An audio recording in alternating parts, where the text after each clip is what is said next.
Assalamualaikum warahmatullahi wabarakatuh.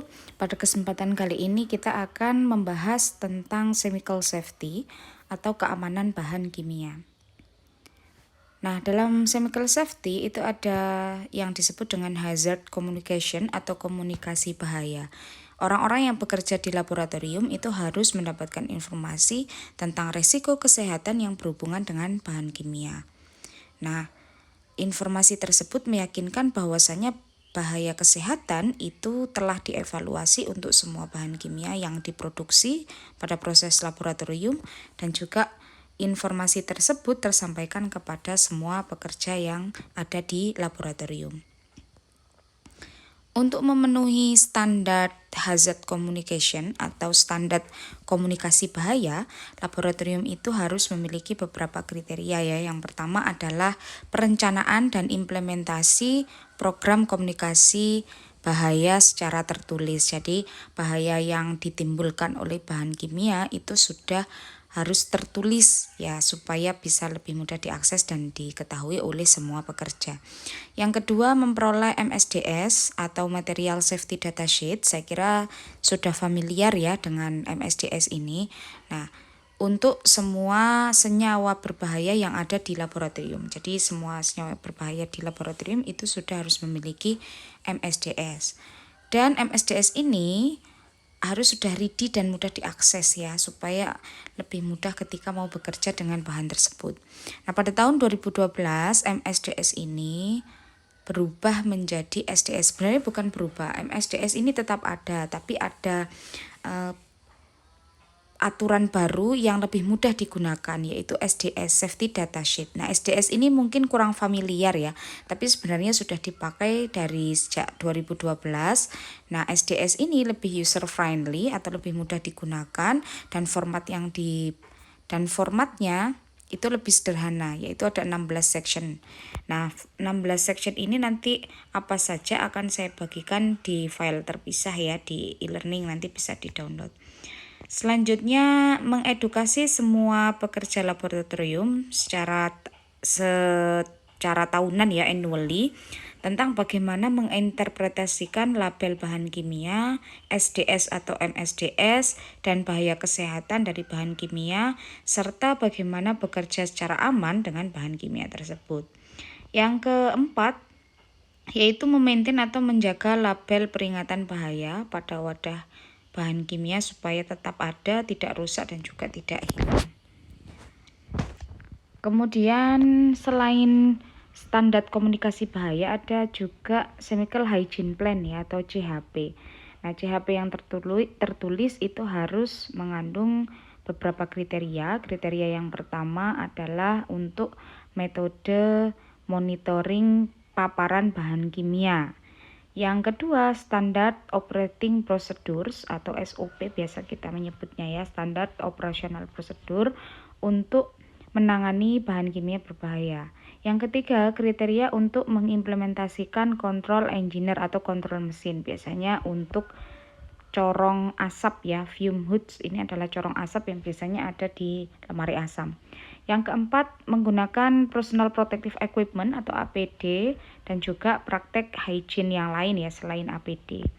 Yang kelima, yaitu pencegahan spesial, pencegahan khusus untuk extremely hazardous chemicals, bahan kimia yang sangat berbahaya atau berbahayanya ekstrim begitu.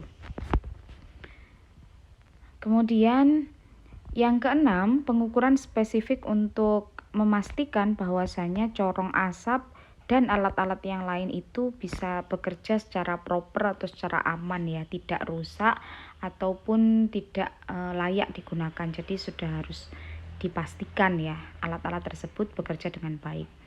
Yang ketujuh, yaitu syarat-syarat atau ketentuan untuk informasi pekerja di laboratorium dan juga training, itu juga penting. Kemudian persyaratan untuk konsultasi medis dan juga pengujian. Dan yang kesembilan, yaitu desain pekerja yang bertanggung jawab terhadap hygiene, kehigienisan bahan kimia untuk mengimplementasikan CHP tadi. Nah, berikutnya kita akan pelajari tentang MSDS ya. atau Material Safety Datasheet. Nah, MSDS ini merupakan sumber utama informasi keamanan bagi pekerja di laboratorium yang menggunakan material berbahaya di laboratorium atau di tempat bekerjanya. Nah, pekerja laboratorium ini bertanggung jawab untuk memperoleh MSDS dari perusahaan pembuat bahan kimia atau pengembang MSDS untuk setiap agen bahan berbahaya yang digunakan di laboratorium. Yang ketiga, format standar untuk MSDS ini sebenarnya tidak ada ya, tidak diperintahkan, tetapi semua list yang dibutuhkan untuk MSDS itu harus ada. Kalau untuk SDS nanti agak berbeda ya.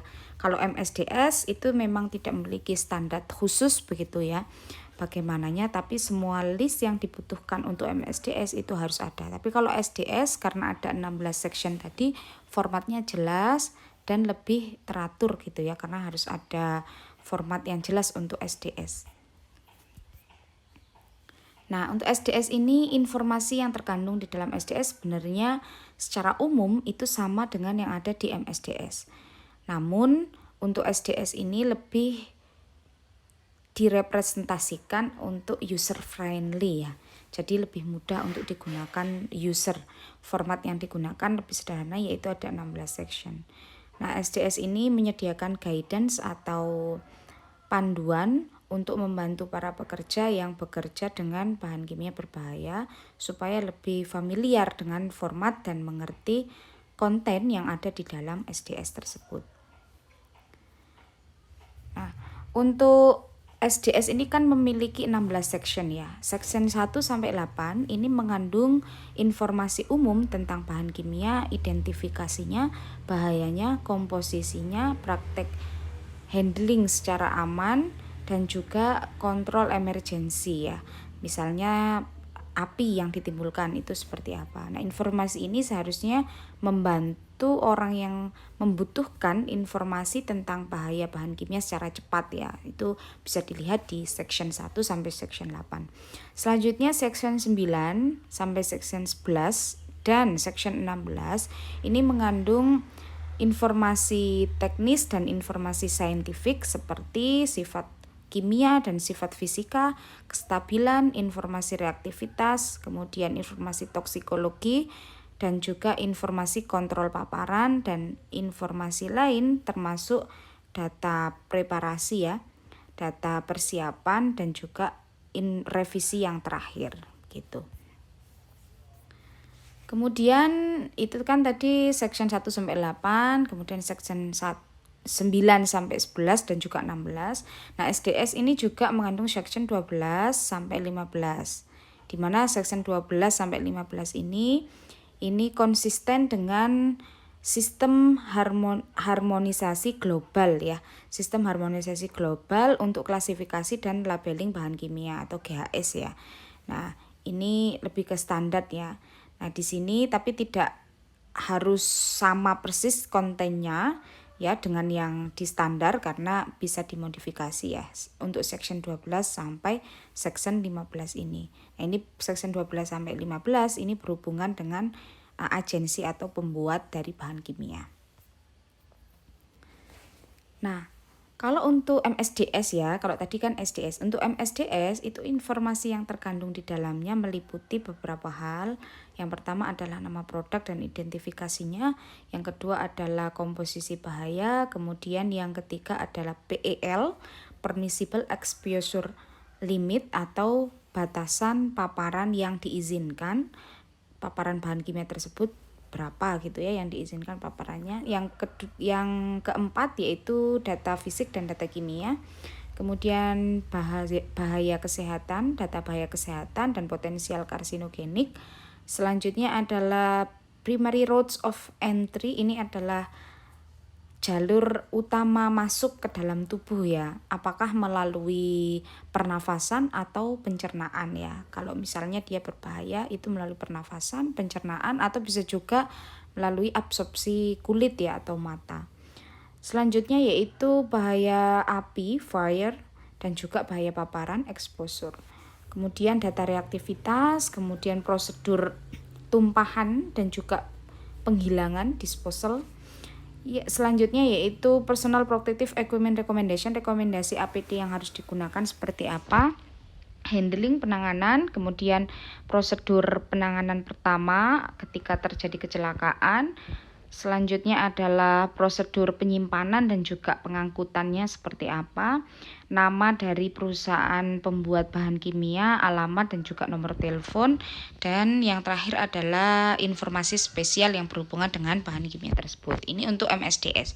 Kalau untuk SDS itu lebih sederhana, informasi yang harus terkandung di SDS itu adalah sifat dari bahan kimia, kemudian sifat fisiknya, kemudian bahaya kesehatannya, kemudian bahaya lingkungan. Selanjutnya adalah pengukuran keamanan protektifnya seperti apa. Selanjutnya adalah keamanan bagaimana handling bahan, kemudian menyimpan bahan dan juga mengangkut bahan itu seperti apa. Kalau untuk SDS ini lebih sederhana dibandingkan dengan MSDS.